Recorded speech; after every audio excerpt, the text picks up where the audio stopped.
औरत ने बस एक सादा बिजनेस कार्ड उस आदमी को दिया था, लेकिन सिर्फ 2 घंटे बाद उसी कार्ड से दर्जनों किलो वजन की एक लोहे की जंजीर निकल आई और बिस्तर पर पड़े बूढ़े आदमी ने वहीं बेहोश होकर दम तोड़ दिया। आखिर उसने वो कार्ड क्यों दिया था, ये समझने के लिए कुछ घंटे पहले की बात जाननी होगी। उस दोपहर औरत एक नीलामी घर गई थी। वहाँ तमाम खजानों के बीच एक प्राचीन वस्तु थी, गलत सिल्वर नॉन इमोर्टल मिरर। कहा जाता था कि ये किसी शाही उपपत्नी की थी, सदियों पुराना एक सुंदर दर्पण, पर अब उसकी सतह पर दरारें थीं और चमक मिट चुकी थी।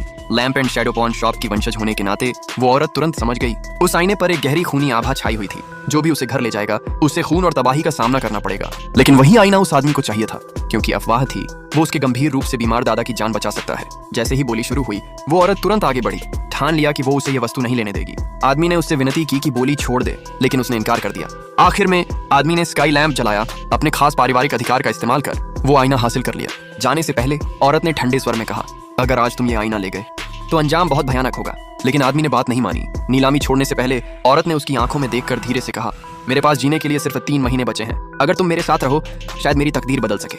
आदमी कुछ समझ नहीं पाया। उसने फिर अपना कार्ड उसकी ओर बढ़ाया और फिर वो मुड़कर चली गई। उस रात आदमी शेन फैमिली मेंशन लौटा और अपने दादा के लिए आईने से जुड़ी प्रार्थना करवाई। लेकिन जैसे ही अनुष्ठान शुरू हुआ, आईने से काली लपटें फूट पड़ी।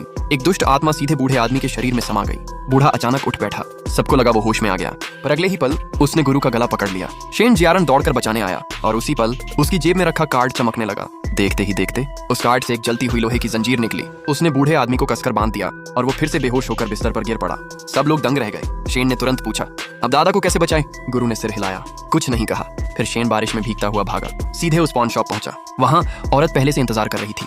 वो दरवाजा तोड़कर अंदर आया और बोला, वो आईना आखिर है क्या? वो बोली शांत स्वर में, मैंने पहले ही चेतावनी दी थी। वो आईना सुंदर है पर शापित है। तुम्हारे दादा का शरीर कमजोर था, इसलिए बुराई ने उसे आसानी से कब्जे में ले लिया। वो आगे बढ़ी, धीरे से उसके कंधे पर तौलिया रखकर उसका भीगा चेहरा पोंछा। वो सख्त हो गया, अपमानित पर लाचार। वो जाना चाहता था, पर कार्ड से निकली जंजीर की याद ने उसे रोक दिया। आखिरकार उसने दांत भींचकर वो अनुबंध साइन कर दिया जो औरत ने दिया था। तब उसने एक मुखौटा निकाला। इस पर अपने खून से एक चेहरा बनाओ, उसने कहा। वो भौहें चढ़ाकर बोला, तुम पॉन शॉप की मालकिन हो या कोई देवी या राक्षस? वो बोली, इस मुखौटे को मूमियन कहते हैं। शीजियांग में लोग इसे पूजा के वक्त पहनते हैं, शांति, स्वास्थ्य और अच्छी फसल की कामना के लिए। तुम अपने दादा की रक्त रेखा हो। अगर तुम्हारा मन सच्चा है तो ये मुखौटा तुम्हारी प्रार्थना पहुंचाएगा और उन्हें बचा सकता है। उसकी आवाज में सख्ती थी पर सच्चाई भी। शेन ने झिझकते हुए पालन किया। स्याही घोली और धीरे धीरे मुखौटे पर रेखाएं खींची।